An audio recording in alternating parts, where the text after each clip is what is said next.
ആപ്കി അദാലത്തിൽ film star ഋഷി കപൂറിന് മേലുള്ള കുറ്റാരോപണം ഇദ്ദേഹം നാക്കിനെ നിയന്ത്രിക്കുന്നില്ല എന്നുള്ളതാണ്. ഋഷി സാർ, നീതു മാഡം എപ്പോഴും പറയാറുണ്ട് ഋഷി സാർ എപ്പോൾ എങ്ങനെ എവിടെ വെച്ച് പറയുന്നു ആർക്കും ഗസ് ചെയ്യാൻ പറ്റില്ലെന്ന്. വളരെ കറക്റ്റായിട്ടാ പറഞ്ഞു. അതായത് നോക്കുവാണെങ്കിൽ ഞാൻ വന്ന് ഈ ഡിപ്ലോമസി എന്ന് പറഞ്ഞാൽ പഠിച്ചിട്ടില്ല. അതാണ് സത്യം. മനസ്സിൽ എന്താണോ ഉള്ളത് അതേ സംസാരിക്കുള്ളൂ. അതായത് എൻ്റെ കാര്യത്തിൽ ഇതൊരു ഷോർട്ട് കമ്മിങ് ആണ്. അതായത് ഞാൻ ആലോചിക്കത്തില്ല, സംസാരിച്ചേക്കും. അപ്പൊ ടേബിളിന്റെ അടിയിൽ നിന്ന് താങ്കൾക്ക് അടി വീഴാറില്ലേ? എനിക്ക് എന്തോ ഒരു മാർഗം ഉണ്ടെന്ന് കാണിക്കണോ? ഇല്ല, അങ്ങനെ സംഭവിക്കും. അപ്പോ രൺവീറിന്റെ ആദ്യ സിനിമയായ സാവരിയുടെ സെറ്റിൽ വന്ന് അതുപോലെ എന്തോ സംസാരിച്ചെന്നാ കേട്ടത്. അതെ, സംസാരിച്ചു. എന്താന്ന് പറയണോ? തീർച്ചയായും പറയൂ. എന്താ പറ്റിയെന്ന് വെച്ചാൽ, സഞ്ജയ് ലീല ബൻസാരി എന്ന് പറഞ്ഞൊരു ഡയറക്ടർ ഉണ്ടായിരുന്നു. അദ്ദേഹത്തെ ഞാൻ റെസ്പെക്ട് ചെയ്യുന്നു. അടിപൊളി ഡയറക്ടറാണ് അദ്ദേഹം. ഒരുപാട് സിനിമകൾ ഡയറക്ട് ചെയ്യുന്നു. അദ്ദേഹം എൻ്റെ അടുത്ത് റിക്വസ്റ്റ് ചെയ്തിരുന്നു. സിനിമ ആരംഭിച്ചു സവറിയ. സെറ്റിലോട്ട് വന്നിട്ട് എല്ലാവരെയും ആശീർവാദം ചെയ്തിട്ട് പോകണമെന്ന് പറയുമ്പോൾ ഞാൻ എല്ലാവരും കോൺഷ്യസ് ആവില്ലെന്നാണ് ചോദിച്ചത്. ഞാൻ സെറ്റിലോട്ട് എത്തിയാൽ പിന്നെ പിള്ളേരെല്ലാവരും പേടിച്ചൊരുമാതിരി നെർവസ് ആയി പോവും. പക്ഷെ അദ്ദേഹം നിങ്ങൾ ഉറപ്പായിട്ടും വരണമെന്നും പറഞ്ഞു. ഇന്നലെയും പറഞ്ഞു കമോൺ ലെറ്റ്സ് ഗോ, പോവാം, അവർക്കൊരു എനർജി ആയിക്കോട്ടെ എന്നൊക്കെ. ശരി, പോവാൻ തീരുമാനിച്ചു. ഞങ്ങൾ സെറ്റിലോട്ട് പോയി. ഞങ്ങൾ ആ സെറ്റിലോട്ട് സ്റ്റുഡിയോയിലോട്ട് പോയതും വളരെ സൂപ്പറായിട്ട് അവർ ചെയ്ത്. ഞാനകത്ത് എൻ്ററായി പോയതും അല്ല, ഇത് ഏതാ സ്ഥലം എന്നാണ് ഞാൻ ചോദിച്ചത്. ഏത് സ്ഥലമായത്? ഞാൻ കുറേ സമയം എൻ്റെ അടുത്ത് തന്നെ സംസാരിച്ചോണ്ടിരിക്കുക. ഈ സ്ഥലത്ത് ബുദ്ധനും ഇരിപ്പുണ്ടെന്ന് പറഞ്ഞു. പുറത്ത് RK സ്റ്റുഡിയോ എന്നൊരു ബോർഡുണ്ട്. പിന്നെ വെനിസ് സ്ട്രീറ്റും ഉണ്ട്. ഈ സൈഡിലാണെങ്കിൽ ടർക്കിഷ് മാർക്കറ്റുണ്ട്. കാണാൻ തന്നെ ഭയങ്കര വ്യത്യസ്തമായൊരു സെറ്റായിരുന്നു അത്. അപ്പം ഞാൻ എന്താ പറഞ്ഞതെന്ന് വെച്ചാൽ, ഞാൻ നീതുവിൻ്റെ അടുത്താണ് പറഞ്ഞത് എന്ത് സ്ഥലം ഇത്, ഏതാ സെറ്റ് ഇത്, എവിടെയാ വന്നത്, എങ്ങോട്ടായി പോകുന്നതെന്ന്. അപ്പം അവൾ എന്നെ പെട്ടെന്ന് വാടയ്ക്കുന്നു. ഞാൻ ചോദിച്ചത് എന്താ ഇത്, എന്തിനാ വാടയ്ക്കണ്ടെന്ന്. എന്നിട്ട് നോക്കുവാണെങ്കിൽ മുകളിലുള്ളത് ലൈറ്റിംഗ് സിസ്റ്റം ഒക്കെ എനിക്ക് വളരെ ഡിഫറെൻ്റ് ആയിരുന്നു. വലിയ വലിയ കണ്ണാടിയൊക്കെ ഉണ്ടായിരുന്നു. അതിൽ ക്യാൻഡിൽസ് എനിക്ക് ഭയങ്കര ഡിഫറെൻ്റ് ആയിരുന്നു എനിക്കെല്ലാം കൂടെ. അതിനുശേഷം ഞാൻ എന്തൊക്കെയോ അങ്ങനെ ആലോചിക്കാൻ ആരംഭിച്ചു. ഏത് സ്ഥലമായത്, ഏതാ പടം ഇത്, എന്തിനെക്കുറിച്ചായി പടം എടുക്കുന്നത്.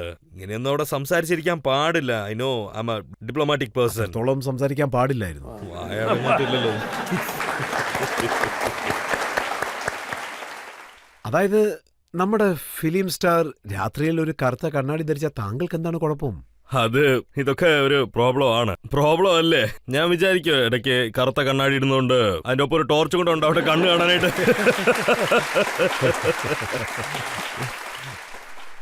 അതായത് രാത്രിയിൽ അങ്ങനെ എന്ത് വെളിച്ചമാണ് കണ്ണിനെ കഷ്ടപ്പെടുത്തുന്നത്, കണ്ണിനെ നിങ്ങൾക്ക് ഒത്തിരി അങ്ങോട്ട് ഇതാവുന്നത്. എന്തിനാ രാത്രി കറുത്ത കണ്ണട ഇടുന്നത്?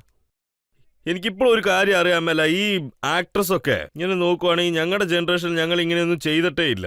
അതായത് രാത്രി നോക്കുവാണെങ്കിൽ 2 മണിക്ക് രാത്രി 2 മണിക്കാണ് ഫ്ലൈറ്റിൽ പോകുന്നത്.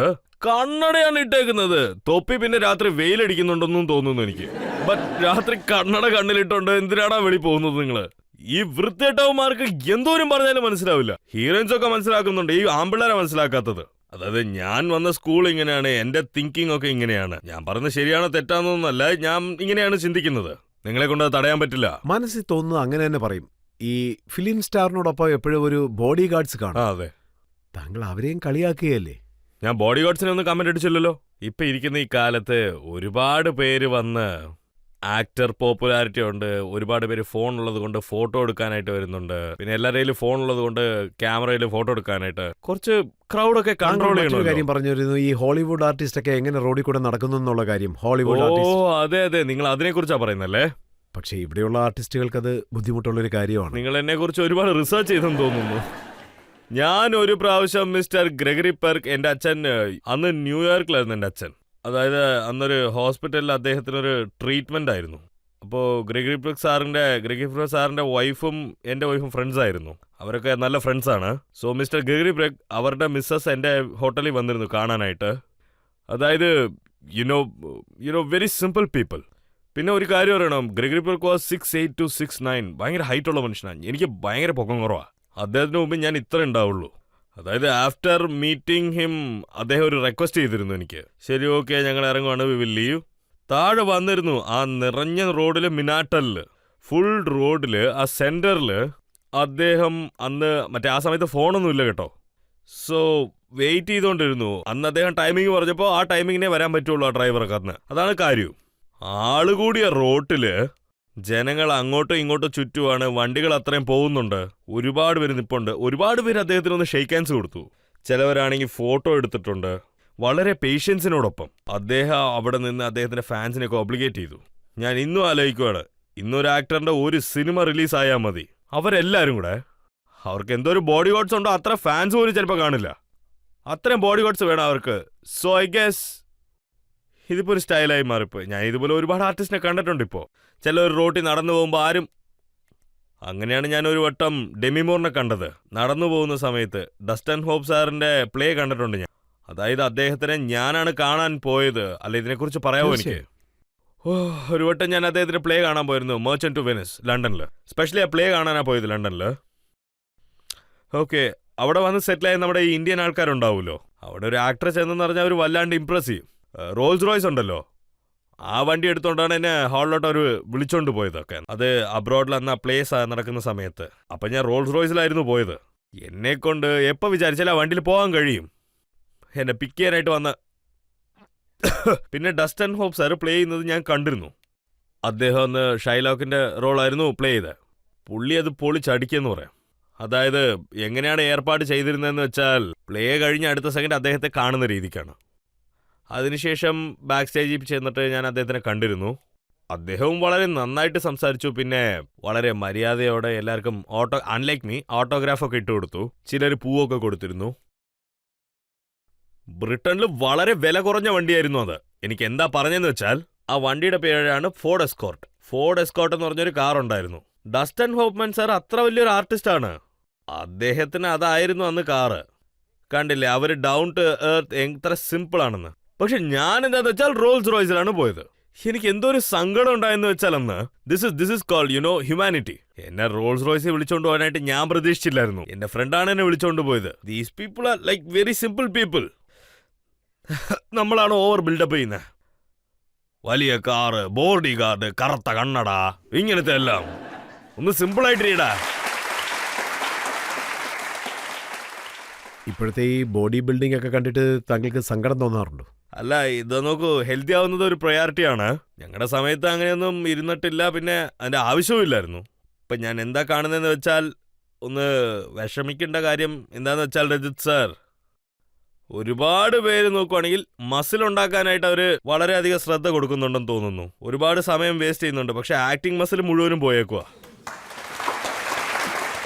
അതായത് ഇത് എൻ്റെ അഡ്വൈസ് ആയിട്ട് പോലും ഇരുന്നോട്ടെ. അതായത് ഞാൻ ഒരു വലിയ വലിയ സെലിബ്രിറ്റി ആണെന്ന് ഞാൻ പറയുന്നില്ല. പക്ഷെ അതിൻ്റെ ഒപ്പം കുറച്ച് ആക്ടിങ് കൂടെ ഉണ്ടായിരുന്നെങ്കിൽ അവർക്ക് നന്നായിരുന്നേനെ. അതായിരിക്കും അവർ പറഞ്ഞു വന്ന കാര്യം. മസൂസിനോടൊപ്പം കാണുമ്പോൾ നന്നായി ഇരിക്കുമല്ലേ. ബച്ചൻ സാറൊന്നും മസൂൾസ് വെച്ചോണ്ടിരിക്കുന്നില്ലല്ലോ. അദ്ദേഹത്തിന് മസിലില്ലാത്തതുകൊണ്ട് ഹിറ്റായില്ലെന്ന് ആരെ കൊണ്ട് പറയാൻ കഴിയില്ല. It is good to be healthy, good to be healthy. ഇപ്പൊ ഇരിക്കുന്ന ഈ ജനറേഷൻ നോക്കുവാണെങ്കിൽ very conscious about their body. പക്ഷെ എന്ത് സംഭവിക്കുന്നു വെച്ചാൽ, ഇതെന്റെ ആലോചനയാണ്, ഒരു ആക്ടർ ക്യാമറ ഫേസ് ചെയ്യുന്ന സമയത്ത് അവർ 6 പാക്ക് ഒക്കെ വെച്ച് നോക്കുമ്പോൾ അവരുടെ ബോഡി ലാംഗ്വേജ് തന്നെ മാറിപ്പോവും. അവരുടെ കോൺസെൻട്രേഷൻ എല്ലാം ബോഡിയിലായിരിക്കും, ആക്ടിങ് എല്ലാം മറക്കും. ഞാനും ഇതിങ്ങനെയാണ് ശ്രദ്ധിക്കുന്നത്. വേണമെങ്കിൽ നിങ്ങളൊന്ന് ശ്രദ്ധിച്ചു നോക്ക്. അവരുടെ സ്റ്റാൻസ് നോക്കുവാണെങ്കിൽ, അവരുടെ ബോഡി ലാംഗ്വേജ് നോക്കുവാണെങ്കിൽ എല്ലാം മാറിയേക്കും. ഇപ്പൊ നോർമൽ ആണെങ്കിൽ നമുക്ക് ക്ലാപ്പ് വരും, start sound camera okay action പറഞ്ഞാൽ അവരുടെ ലുക്ക് തന്നെ മാറിയേക്കും. അതായത് അവരുടെ സ്റ്റാൻസ് ഇങ്ങനെ തന്നെ ആയിരിക്കും. എന്റെ പൊന്നുവനെ, ഇതിനു മുമ്പ് നീ നന്നായിട്ടല്ലേ ഇരുന്നേ. എപ്പോഴും നാച്ചുറലി ആക്ട് ചെയ്യേ. Now you became conscious because you very good abs, very good body, so we have to show it. ഞാൻ എന്റെ ഭാഗത്തുനിന്ന് ഇതാണ് പറഞ്ഞത്, ഇതാണ് പറയാൻ വന്ന കാര്യം. ഇപ്പൊ നോക്കുകയാണെങ്കിൽ, അതായത് അമീർ ഖാൻ ആദ്യം വെയിറ്റ് അതെ, അത് ഞാൻ പറഞ്ഞേ പറ്റുള്ളൂ. അദ്ദേഹം റോൾ പ്ലേ ചെയ്തിട്ടുണ്ടല്ലേ. ആദ്യം വെയിറ്റ് കൂട്ടി, പിന്നെ വെയിറ്റ് ലോസ് ചെയ്ത് അതിനു വേണ്ടി തന്നെ. അത് മാത്രമല്ല, അതൊരു റെസ്ലറിന്റെ റോളാണ്. തന്റെ ജോലിക്ക് വേണ്ടിയാണ് അങ്ങനെ ചെയ്തത്. താൻ ആരംഭം തൊട്ടേ ഇങ്ങനെ തന്നെയാണ്. അതായത് ആമിർ പഴയ സ്കൂളല്ലേ, പിന്നെ എങ്ങനെയാണ് ആക്ടിംഗിൽ തോൽപ്പിക്കാൻ? അതുപോലെ തന്നെയാണ് സൽമാൻ ഖാൻ. എല്ലാരും ചെയ്തിട്ടുണ്ട്. സൽമാൻ ഖാൻ, ഷാറൂഖ്, അക്ഷയ് കുമാർ എടുത്തോളൂ. He's so healthy, he's so fit. ഇപ്പൊ നിങ്ങൾ നോക്കുവാണെങ്കിൽ രൺബീർ ഒരു സിനിമയ്ക്ക് വേണ്ടി ചെയ്തുകൊണ്ടിരിക്കുവാണ്. ഹീസ് പ്ലേയിങ് എന്തോ ഒരു റോളുണ്ട്, അതിനുവേണ്ടി ബോഡി ബിൽഡിംഗ് ചെയ്തുകൊണ്ടിരിക്കുവാണ്. ഞാൻ എപ്പോഴും ഇങ്ങനെ പോസൊക്കെ കൊടുത്തോട്ട് ഇങ്ങനെയൊന്നും വേണ്ട.